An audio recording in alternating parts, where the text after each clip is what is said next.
ざいます。一人の方です。はい。一人の方こちらで、一人、はい。一人の方ご一緒でお願いします。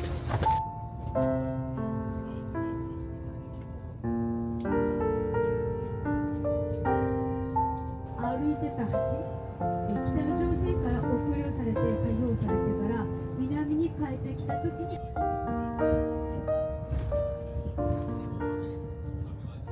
来ることになるんです。でもキムさんはですね、本当は南で生まれました。北朝鮮の上の道山の山の上で生まれてないんです。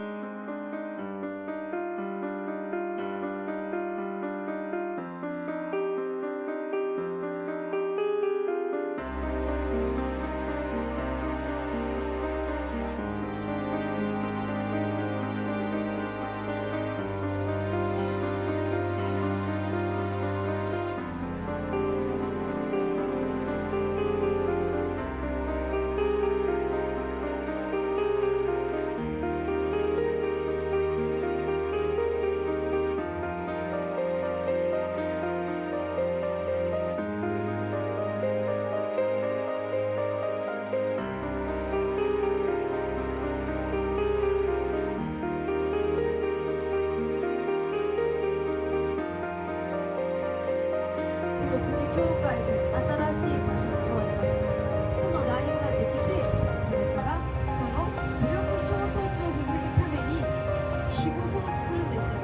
いわばデミタリズドゾーンと言ってて、お互いに2キロずつ移住して、そこで学校を出ましたし、あと軍隊はソ連の軍隊に入隊するんですよ。人がソ連をなんです。太陽戦争終結するときにソ連軍が撤収、それからこのゲリラ軍がサウルまで降りてくる。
韓国の軍人の人が車に乗ります。皆さんパスポートを手に持ってってください。牛が見えるんですよね。牛が牛だ牛ね。もちろん生きているものじゃないんですよ。人形でこれからも黄色いのがバリケートが今ジグザグになっていて、脱北の川はもっと上なんですよ。中国との国境にある川なんです。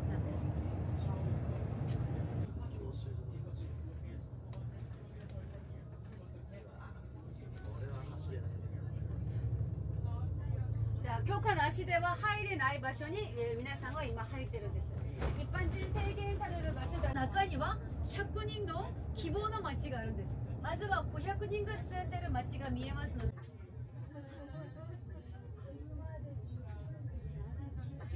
7キロ離れて700メートルじゃなくて7キロ離れて。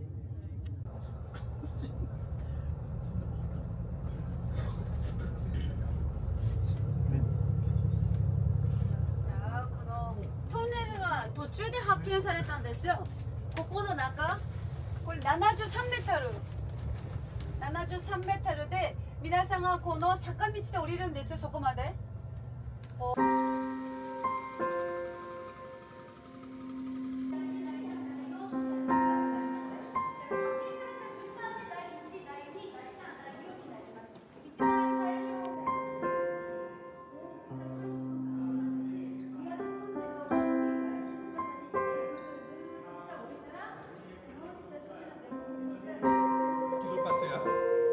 La frontière, la zone est militarisée. Ils sont rentrés dedans, hein. Ils sont arrivés jusque-là. Ensuite, こっちの方が北朝鮮、手前は南なんです。で、半分で400メートルぐらい幅が、で、こっちも400メートルぐらい、全部で800メートルのこの横の幅なんです。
벌써 보고 내려와?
朝鮮は牛よりもタチウオが多いんですよ、北朝鮮の場合は。それから韓国は鶏、チキンの天国